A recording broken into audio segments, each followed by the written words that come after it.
Hello and welcome to the Intramural Flag Football Captains video. My name is Mike Wyden, Director of Intramural Sports.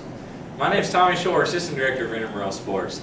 This Captains video for flag football will get you prepared for the 2012 Intramural Flag Football season. We'll go through some Intramural Sports rules and regulations as well as sport-specific rules and regulations that will help you on the Captains quiz that you need to pass here in a bit. First, we want to introduce some of the Intramural Sports staff.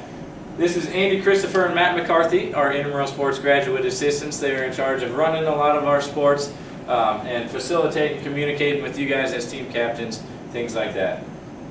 Our Intramural Sports supervisors, you can see pictured here. There's 8 of them that you will see out at the game sites on a nightly basis along with our graduate assistants. So these faces will become familiar to you and they are resources to help answer your questions.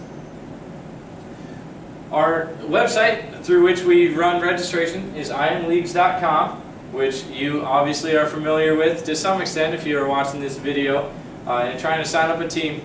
On this website we have league announcements. You can add players to your roster once you get your team signed up. You can view your schedules once we have those published. You can check out sport rules and information sheets for not only flag football but any of our upcoming sports. You can view those in the handbooks and manual link on the sport homepage, and as the season gets going we will have updated standings and brackets for all of our sports on this website. Some responsibilities for you guys as team captains. You guys need to make sure your teammates are eligible. So if there's somebody playing on your team signed up on the roster, you need to make sure they're eligible so we don't run into any eligibility issues and have to forfeit any games, things like that. Need to make sure your teammates know sport and program rules so that they're abiding by those. We're going to talk about a lot of those in this video, and there are also external documents that you can check out, send to your players, teammates, things like that to make sure they know those rules. And if for any reason we need to contact you from the Intramural Sports office, you will be our contact for your team. For your team roster, on imleagues.com you can add players to your team roster until 10 a.m. the day of your team's quarterfinal playoff game. So if you make the playoffs and things like that, anytime up to that point, you can add a player to your roster until 10 a.m. the day of that game. If they're not on the roster by 10 a.m., they are not guaranteed to be able to play in that night's games. To be eligible to play in a weekend game, you must have your player added to that roster by 5 p.m. on Friday. You can check imleagues.com frequently to make sure your roster is current. If there's someone that is not on your team that you want to be on your team, you need to get them added. You need to make sure all your players are eligible if something happens, somebody stops taking classes here at the University of Iowa, things like that. It is your responsibility to be constantly checking IMLeagues to make sure that your roster is up to date. If you need to drop somebody from your team, if someone hasn't played a game or signed in for your team yet, that person can be dropped from your team. To do that, a roster drop request form must be filled out and submitted to the Intramural Sports office at at E216 Fieldhouse. We will be doing the roster drop on IMLeagues. You guys cannot do it as team captains. Number of players for flag football on the field at a time for men's and women's. There are 7 players on the field for each team, and for co-rec there are 8 players on the field at a time. Co-rec gender requirements, you need 4 men and 4 women. That's the maximum you can have of each gender. If you are short, you can play 3 men and 4 women, things like that, but you can never exceed 4 men or 4 women. Participant eligibility. This is what you guys as team captains need to know to pass along to people that you want to play on your team. University of Iowa students, faculty, and staff are eligible for participation in our program. Spouses and legally married partners are also eligible, but they can only play on the same team as their spouse or partner, legally married partner. So if you are a University of Iowa student or faculty staff member and you're married and want your spouse or partner to join you on your team, they can join you on that team, but they cannot join on a team in which you don't play. And also, a player may represent only one team in the men's and women's leagues and only one team in the co-rec divisions. So, if you're playing on a men's open team you cannot play on a fraternity team because those are both considered men's teams. But if you are on a men's open team and you want to play on a co-rec team, that is fine, you can do that. So one in each single gender and one in co-rec.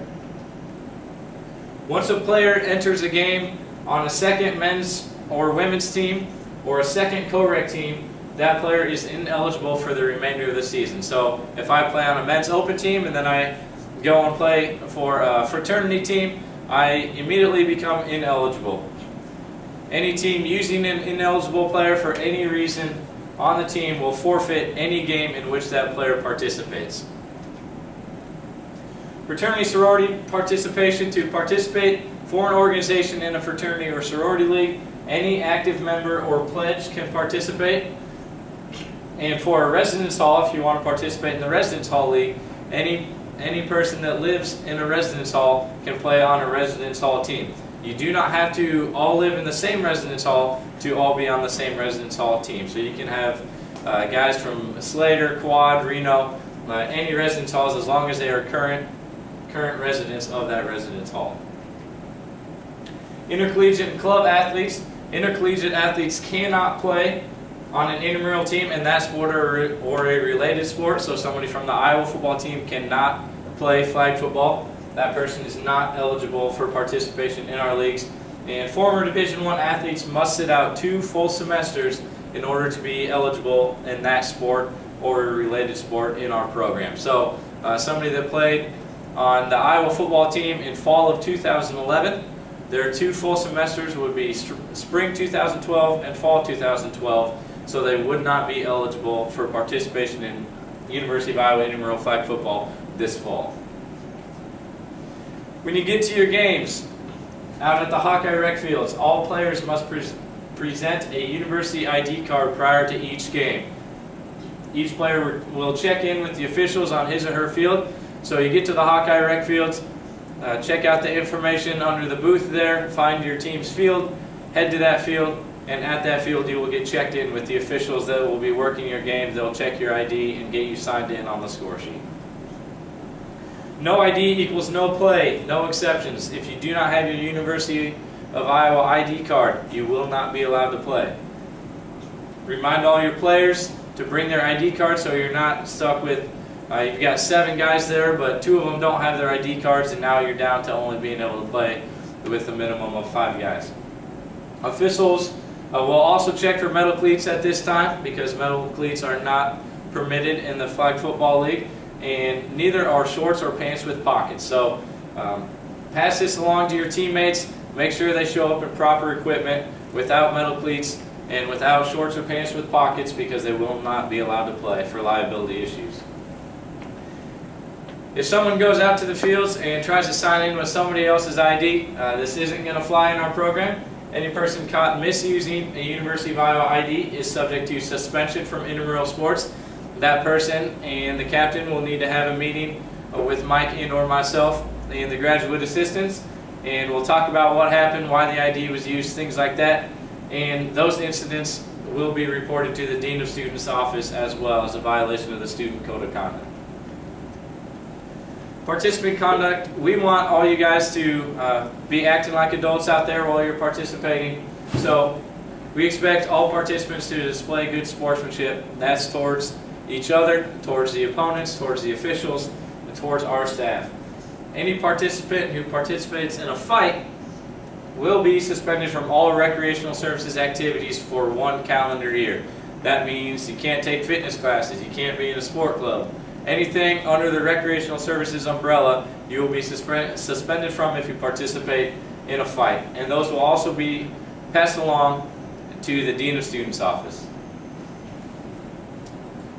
If you're acting up and get ejected from a game, that will require a meeting with the intramural staff, Mike or myself, or our graduate assistants, and you as the team captain will be required to attend that meeting with the ejected participant. So anybody on your team gets ejected, you have to attend a meeting. So make sure you're talking to your players and making sure they're behaving themselves out on the fields. Ejected players are ineligible to participate until after they have that meeting. So if they don't want to have that meeting, they don't have to, but they won't be able to play intramural sports until they do. and they're suspended for at least one additional game following the ejection, following the meeting with our staff. After the game, all of our officials will rate your teams on a scale of 1 to 4 for sportsmanship, 1 being excellent, 4 being poor. Teams receiving a 3 or 4 for that game will be contacted by our office via email. If you have a 4 rating, you will have to have a meeting with our staff. If you have a 3 rating, we'll give you a warning the first time and ask you not to let it happen again. In order to be eligible for playoff qualification, you have to have a 2.5 sportsmanship average or better. Otherwise, no matter what your record is, you will not be eligible for playoff competition. Games are officiated by our intramural sports officials. They are all student staff members. They are trained by our staff through a series of trainings before the season starts. Some may be certified in football by the ICAOA or the Iowa High School Athletic Association or some other accredited association. So some of them have a good bit of experience, some of them are a little bit newer. But please understand that the officials are your peers, and please treat them with respect. They're doing the best they can out there officiating just like you are while you're playing. Any team not ready to play with the minimum number of players within 10 minutes of the scheduled game time will forfeit. If you forfeit, you as team captain will be fined half the entry fee, which is $42.50, and that will be fined to your U-bill. If you forfeit and you're charged the forfeit fine and you choose to stay in the league, if you don't forfeit a second game, you'll be refunded that forfeit fine at the end of the year. To avoid a forfeit, if you know something's coming up and you can't make your game that night, you may default. To do that, you call the Intramural Sports office by noon the day of the game to tell us you're not going to be there. The first time you default, there's no fine. Thanks for calling, letting us know. We can adjust accordingly. Second time you default, you'll be fined 25% of the registration fee. Third time you default, you'll be charged 50% of the entry fee. We want games to happen. They're scheduled. We got officials. Other teams want to play. We want you guys to be there too. Protest. If something happens, if you think there's supposed to be a 5-yard penalty instead of a 10-yard penalty, you can protest a misinterpretation or misapplication of the rule. You cannot protest a judgment call. To do that, you must call a timeout immediately. Get the sports supervisor on duty over there to make a ruling. If you still don't agree with that ruling, you can submit a protest form by noon the day after the game, the first business day after the game, and pay $5. If the protest is upheld, meaning you're right, then you will get that $5 back. If you are still wrong, then we will keep that $5. T-shirt policy. When you register on IM Leagues after you pass this captain's quiz and watch this video, you will be required to choose a color. All team members must wear the same color for every game. If somebody shows up and doesn't have the team t-shirt color, he or she will not be permitted to play. Player uniform, we talked about pockets and shorts on pants. These are not allowed, and neither are metal cleats. Games will be played at the Hawkeye Recreation Fields out on West Campus. Free parking is available out there. There's also a CAN bus that goes out there. The Hawkeye Interdorm CAN bus route will drop off right outside the Hawkeye Recreation Fields. Team schedules, once we get those done, those will be posted on imleagues.com on August 30th, and games will begin the following Tuesday after Labor Day, September 4th. League standings will be posted on the bulletin boards outside the Intramural Sports office and also on imleagues.com once the season gets going. Playoffs. To qualify for the playoffs, you must finish in the top 3 of your 5-team division. The top 2 teams in each men's open fraternity and residence hall divisions will advance to the men's A playoff bracket. The 3rd place team will advance to the men's B playoff bracket. And in every women's division, the top 3 teams in each women's division will advance to the women's playoffs. Same with co-rec, top 3 in every co-rec division will advance to the co-rec playoff bracket. Now, once you know that you've qualified for playoffs, you can attend the Buffalo Wild Wings playoff draw. What this is an opportunity for each captain to select his or her team's position within the playoff bracket. So this is our priority of selection. The teams with the highest sportsmanship ratings, regardless of their win percentage, will select first. If those are tied, then the tiebreaker will be win percentage. So there's an emphasis on sportsmanship in terms of selection order within the playoff bracket. Teams without a representative will be randomly assigned a spot within the playoff bracket the day after the playoff draw.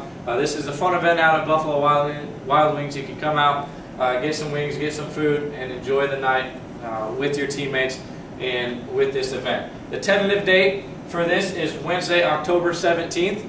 Depending on rainouts and things like that, we might adjust the date, but that's what we're shooting for right now if we keep good weather. So now I'm going to pass it over to Mike Wyden, Director of Intramural Sports, who's going to talk about some sport-specific rules for intramural flag football. Thanks, Tommy. Regarding game rules for flag football, it's the responsibility of the team captain to make sure all of your team members are aware of the game rules, so please inform them to watch this video or talk to them about the rules that you've learned today by watching this. Games are going to consist of 4 10-minute quarters, running clock. There'll be 7 players on the field, as we talked about, for men's and women's. For co-rec, we're going to have 8 players on the field. Then for the last 2 minutes of each half, the clock will stop as normal football clock does on dead balls, change of possessions, timeouts, first downs, out of bounds, all those kind of things. So the last 2 minutes of the second and fourth quarters, the clock will be regular football clock.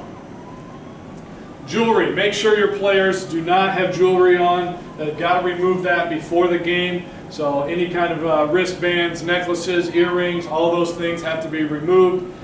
If a player's in the game with those items on, they're going to be asked to be removed and replaced, and they cannot come back in until they've removed that jewelry.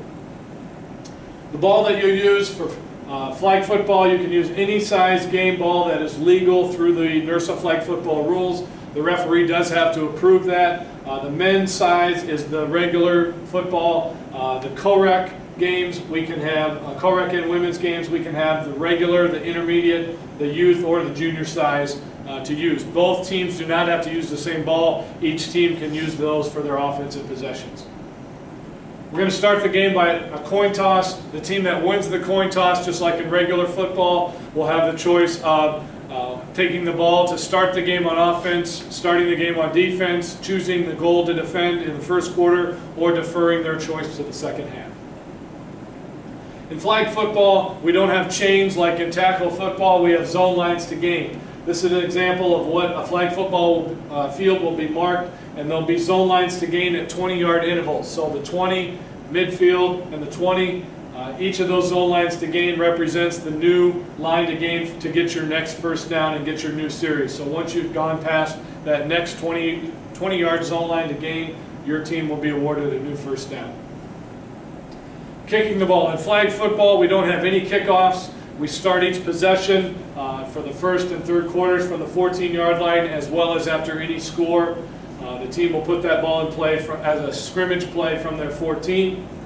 We do have punts on 4th down. You must declare to the referee prior to the ready for play that you're going to either punt or you're going to go for it. And that decision cannot be changed unless you take a timeout. And during punts, players on offense or defense can't cross the line of scrimmage until after the ball is kicked. So once the snap goes back to the punter, have your team members stay still until the ball crosses that neutral zone. Once it's crossed, then the players can run down and cover the punt. And also in flag football, there are no fair catches on punts, so teams cannot fair catch the ball. Prior to the snap on a scrimmage down, following the ready for play signal, no player may encroach the neutral zone. And the neutral zone will be marked by a yellow spotter and an orange spotter, and it'll be 1 yard apart. And so nobody can jump in that neutral zone after the ready for play. If that happens, it's a dead ball encroachment foul for 5 yards. At the snap, the offensive team must have a minimum of 4 players on the line of scrimmage in men's and women's. And in co-rec, the minimum number is 5 players on the line. And the line judge will verify that by signaling on the line prior to the snap. And if you don't have that, that's a live ball penalty, illegal formation foul for 5 yards. To snap the ball, the person receiving the snap has to be a minimum of 2 yards behind the snapper. You cannot do the hand-to-hand direct snap like you see in tackle football. It's got to be a shotgun snap with the person receiving the snap 2 yards behind the center. The snap must be one continuous motion backwards. It cannot be a herky-jerky motion. and the snap does not need to go in between the center's legs. You can snap it off to the side. As long as it's one motion and a shotgun snap, it is legal. Points for flag football, touchdowns are worth 6, just like in tackle football. The extra points that we have after that, we have 3 options. You can go for 1 point from the 3, you can go for 2 points from the 10, you can go for 3 points from the 20. We do not have goalposts, so we won't have any kicking of extra points. It'll be going for 1, 2, and 3 based upon those yard lines. If the defense intercepts a pass, new this year, the try is dead. The defense no longer runs it back for 3 points. The try just becomes dead and it's no good. In flag football, blocking is called screen blocking and shall take place without purposeful contact. The blocker must keep his or her hands at their side, behind their back, not outside of their frame. So your hands will be at your side or behind your back to block, and you can shift around with your feet. You cannot block with your hands out in front of you like you see in tackle football. Any of those illegal use of hands, arms, elbows, or sticking your leg out to trip people will be an illegal contact foul on the blocker. Flag football is to be played with minimal contact. There's going to be some incidental contact, but for the most part, players should avoid contact whenever possible. We don't have helmets, we don't have pads, so we're going to try to minimize the contact. As I said, there will be some incidental contact that will occur, and our officials will be taught to judge contact on an advantage-disadvantage basis. So if I'm on offense and trying to block, and I make contact and I gain an advantage, that should be called an illegal blocking foul. Flag guarding. Each player will have a flag that they wear. The offensive player with the ball is not allowed to knock players' hands out of the way as they're attempting to deflag them.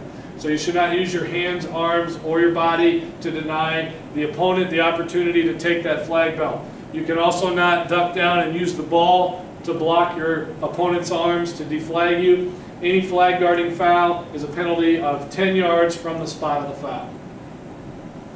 We have a mercy rule in flag football for a men's or women's team. At the 2-minute warning of the 4th quarter, if they're ahead by 19 points or more, the game is going to be over. In co-rec, the 25 points is the mercy rule. A few co-rec differences for those of you playing co-rec. We talked about the number of players. In co-rec, we need 8. Another difference for co-rec is an offensive male runner cannot advance the ball across his team's line of scrimmage.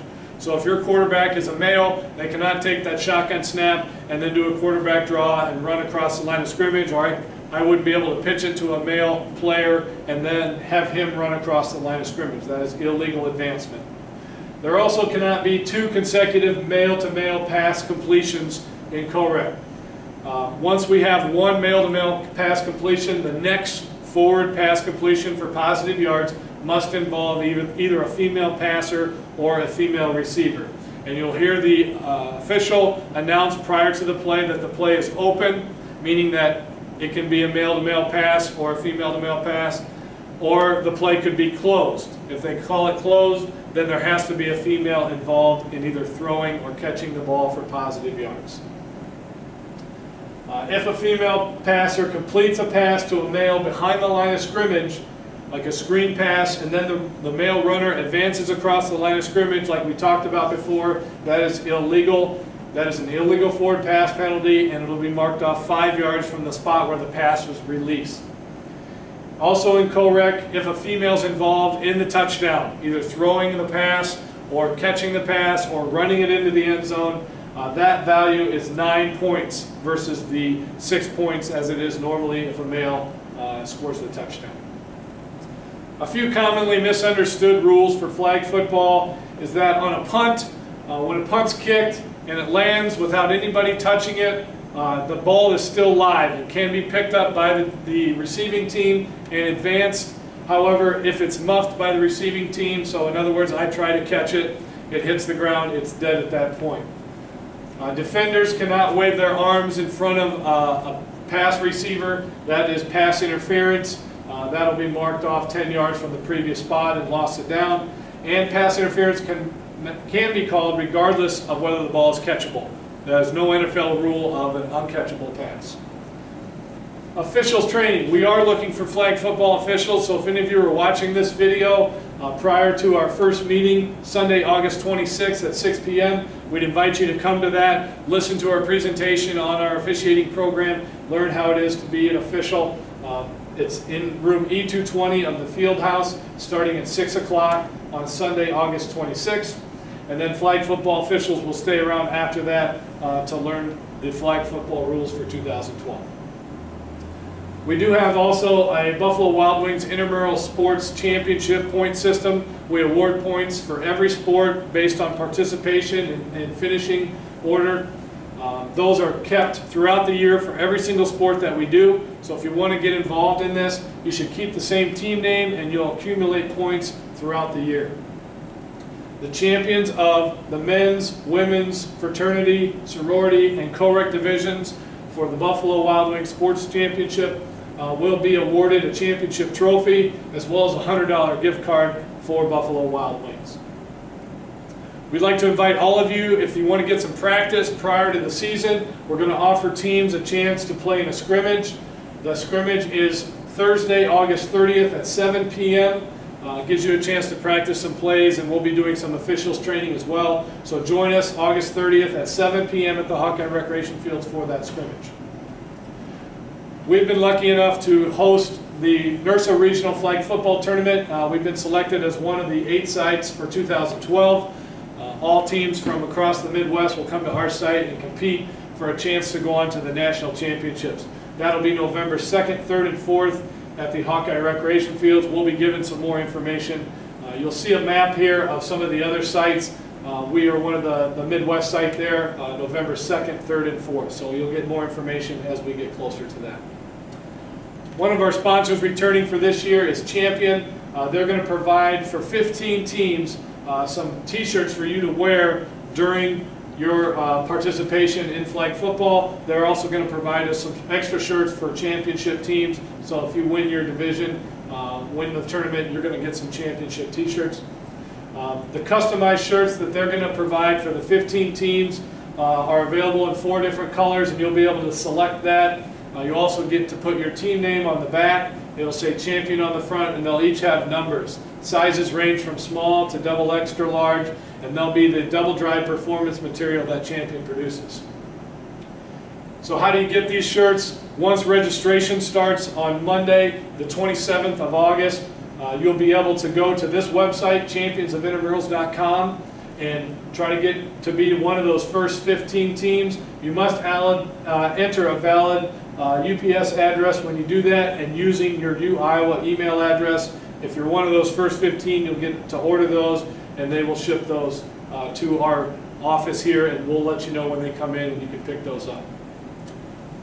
One final program that we offer regarding eChug is an online alcohol assessment that we partner with the Division of Student Life. If you get 75% of your flag football team to do this at the final roster, you are eligible to receive a refund of your entry fee. We'll have some details on our Intramural Sports website on how to do that. Teams that are not in the specific sections based on day and time, if you're on the wait list, you need to come to a wait list meeting, and we'll try to open up some new sections for you. That meeting is at 2 p.m. on August 30th in room 201 at the field house. So at that meeting, we'll allow you to choose a new division and get out of the wait list and hopefully get signed up. Teams that don't have a representative there will be dropped from the league, and they'll be refunded their team entry fee. If you're a free agent watching this video, or if you're a team that needs some more players, we are starting new this year a free agent meeting. Teams can come, or players can come to this meeting Tuesday, August 28th at 2 p.m. to meet some other players to try to get your team to get that minimum amount. For flag football, once in a while we'll need to close our fields when the fields are too wet. So there's a rainout hotline. If weather has forced us to close the fields after 3 p.m. on weekdays or after noon on weekends, you need to call this number. So put this in your phones, 319-353-3000, and press 2 when prompted, and that'll give you the status of the fields. One more thing that's new this year in our program is we're offering a Friday night series events 3 times during the fall and 3 times in the spring, and these are free events. that we are giving you an opportunity as alternative programming for Friday nights. You see the schedule there for the fall and spring, and again, we encourage you all to come out to those, as those are free events.